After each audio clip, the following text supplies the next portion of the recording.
If you're an entrepreneur, you probably know this feeling all too well. You start a business hoping for freedom, right? Hmm. But what you end up creating is this like super high stress 24/7 job, and you're basically the only employee who really matters. Yeah. You're just buried under all this admin, low value stuff from your own success. You feel overwhelmed, maybe even trapped. It's the classic paradox, isn't it? You look successful on the outside, but inside you're kind of stuck in what Dan Martell calls this toxic get-done mindset. Mhm. Where just being busy feels like progress, but it's not. Right, just spinning wheels. Exactly. Yeah. So today we're doing a deep dive into this solution. It's a systematic way to get like huge business success and actually get your life back, a richer, more balanced life. Okay. And the core idea is the buyback principle. Mm-hmm. Basically, trading what you have money for what you really need time. That switch in thinking, using money to buy back your life, not just grow the business, that feels huge. It is. Let's start with that story from the book about Stuart. It's such a good example. Oh yeah, Stewart's story really nails it. Here's a guy, successful by all metrics, right? But he's hitting this wall, serious anxiety, panic attacks. The workload was just crushing him. Totally. He was completely trapped by his own growth. Doing all these tasks he could have easily delegated. But why? Just felt he had to control it. Yeah, exactly. Needed to control every little detail. But his big breakthrough came when he changed his whole perspective. He stopped hiring just to grow the business Mm-hmm. and started hiring specifically to get his personal time back. He did this like ruthless audit of everything he was doing. Looking for those low value things. Yep. The low-value, energy-sucking tasks that were just overloading him. And the results, they weren't just small tweaks, were they? No way. The source says Stewart got back over 30 hours a week. 30 hours. Wow. He cut his workday from like 11 hours down to 6. Felt way better personally. And here's the kicker. While working less, his business revenue actually tripled. Tripled. That just proves it, doesn't it? Leverage beats grinding every time.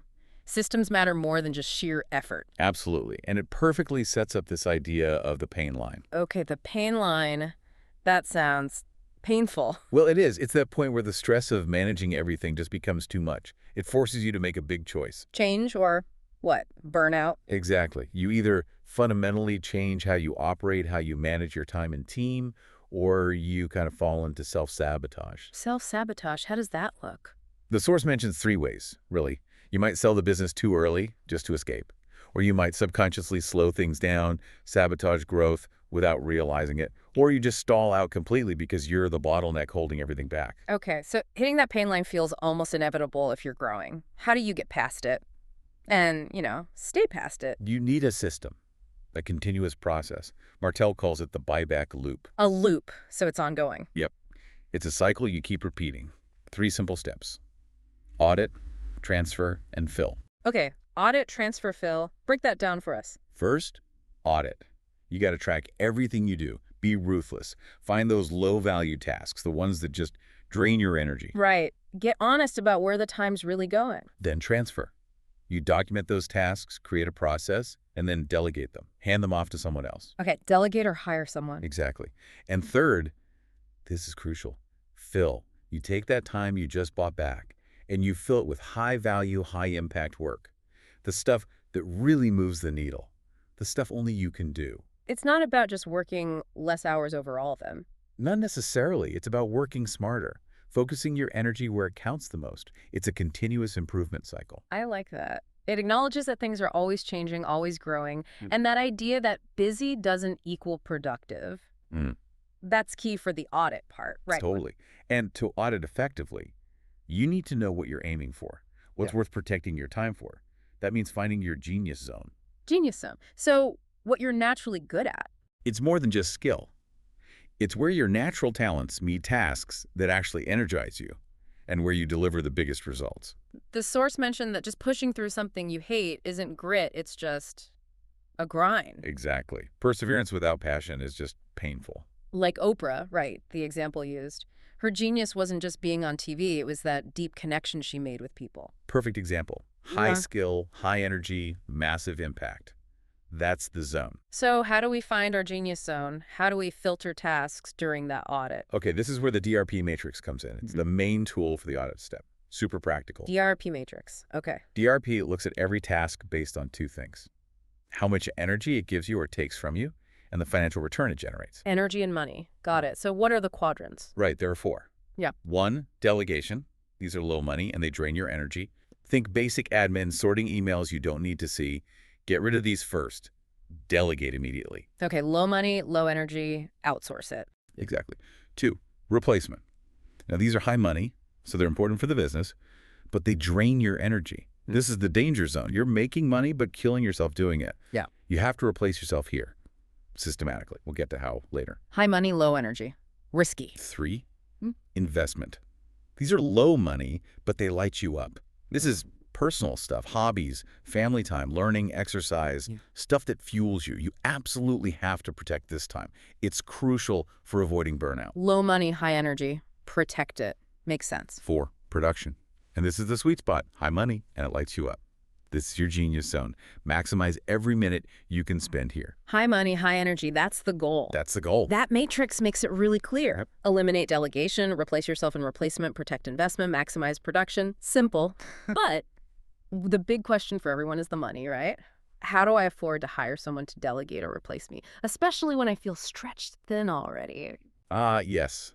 The cost objection. This is where the buyback rate comes in. It's a specific number that tells you exactly what your time is worth in dollars. It takes the emotion out of the decision. Okay, how do you figure that out? What's the calculation? It's pretty simple, actually. You take your desired annual earnings, what you want to make, or maybe what you make now if it's significant, and you divide that by 2,000. 2,000? Why 2,000? That's roughly the number of working hours in a standard full-time year. 40 hours a week, 50 weeks a year. Okay, so desired salary divided by 2,000 gives you your hourly rate. Exactly. That's your buyback rate. Yeah. And that number tells you the maximum you should pay someone else to do a task for you, Right. while still making it a smart financial trade. Okay. So if my time is worth, say, $500 an hour based on that calculation, Right. then spending my own hour on a task I could pay someone $20 or $50 an hour to do is just bad math. It's losing you money. But, psychologically, it's still tough. Paying $50 for something you could do yourself feels like an expense.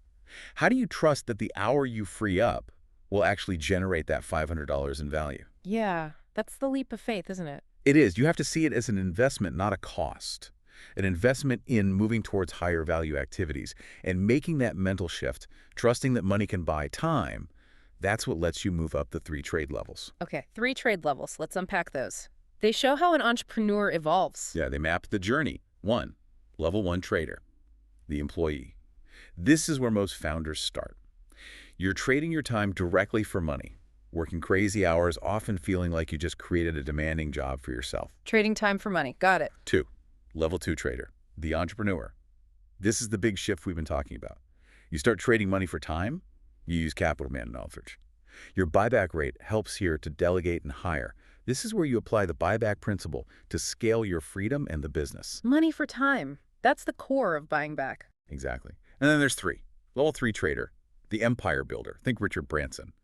They trade money for more money. They're totally removed from the day-to-day. They focus on big picture strategy, innovation, acquisitions, operating purely in their production and investment zones. Complete freedom. Okay, employee, entrepreneur, empire builder, clear progression. But getting to level 3, getting that freedom, it doesn't just happen. You need a plan, right? You need structure. Which brings us to the replacement ladder. This is the step-by-step guide for how you actually buy back your time by making specific strategic hires. A ladder implies steps. You can't just jump to the top. Nope. You can't just hire a CEO on day 1. It's a 5-rung process. And Martell cleverly links each rung to a specific feeling the entrepreneur usually has when they're stuck at that level, a pain indicator. Okay, let's climb the ladder. What's rung 1, the most common starting point? Rung 1, administration. The feeling here is stuck. You're just buried in emails, scheduling basic admin tasks. Yep, sounds familiar. The key hire, an admin assistant. Your first line of defense. They manage your inbox, your calendar, buying back those crucial first few hours. Okay, admin assistant. What's next? Rung 2. Rung 2, delivery. The feeling is stalled. Your business is growing, but actually delivering the product or service, handling clients, it's all falling on you. You're bogged down in fulfillment. Right. So the key hire is a head of delivery or maybe an operations manager. Someone to own customer support, onboarding, making sure clients are happy. Makes sense. Rung 3. Rung 3, marketing. The feeling is friction. Yeah. You know you need more leads, better marketing, but you're the one tweaking campaigns, writing copy. It's slow and painful. You're the marketing department. Pretty much. Okay. Key hire, head of marketing, someone to own lead generation, brand building, getting the word out consistently. Okay, admin, delivery, marketing, rung 4. Rung 4. Sales. The feeling is freedom. Or maybe the potential for freedom. Leads are coming in, the model works, but you're still the one closing all the deals. Still the main salesperson. Yeah. So the key hire is a sales representative, or maybe a sales team eventually. They take over closing deals, freeing up massive chunks of your highest value time. Getting closer to real freedom. What's the final rung? Rung 5. Rung 5. Leadership. The feeling is flow. Things are running pretty smoothly. Your final step is building out a leadership team, heads of departments who manage strategy and execution. This allows you to step fully into that empire builder role, focusing only on the biggest vision. Admin, delivery, marketing, sales, leadership. That's a really clear roadmap. But Yeah. okay, you hire these people, you transfer tasks. How do you make sure things still get done right consistently? Yeah. When it's not you doing it. That feels like where systemization comes in, the less glamorous part. Yeah, maybe less glamorous, but absolutely essential. You can't delegate chaos. You need playbooks. Playbooks, like standard operating procedures. Exactly. The source uses the McDonaldizing analogy. Ray Kroc's genius wasn't inventing a better burger. It was the system, the speedy service system. He documented every single step. So anyone could make the fries the same way, anywhere. Precisely. Predictable, replicable execution. That's the goal. It's not about finding someone who can do the task 100% as perfectly as you think you do it. Right. If someone else can do it, 80% as well. But consistently and predictably freeing you up, that's a massive win. The goal is unlimited predictability, not necessarily intermittent perfection from you. Predictability over perfection. I like that. Okay, so you have the systems, you have the team climbing the ladder. Your role changes again, right? Your leadership style has to evolve. Big time. You have to shift from what the source calls transactional management, basically, telling people exactly how to do things, micromanaging. The default mode for many founders. Totally. You have to move to transformational leadership. Transformational. What does that look like? It's about setting really clear outcomes. What's the goal? What does success look like? And then you empower your team to figure out the how. You trust them. It reminds me of that Patton quote, something like, don't tell people how to do things, tell them what to do and let them surprise you. With their results. Yeah. Exactly. That's the essence of it. Yeah. Your team is often closer to the actual problems. They might have better, faster, more innovative solutions than you would ever come up with. So you empower them, build their skills, give them ownership. Yep. But you need some structure around that empowerment so it doesn't just become them constantly asking you for answers. Ah, right. Prevent them just delegating problems back up to you. Precisely. And that's where a really simple but powerful tool comes in. The 1.3.1 rule. 1.3.1. Okay. What is it? Super simple. When an employee has a problem they need help with, they can't just bring you the problem.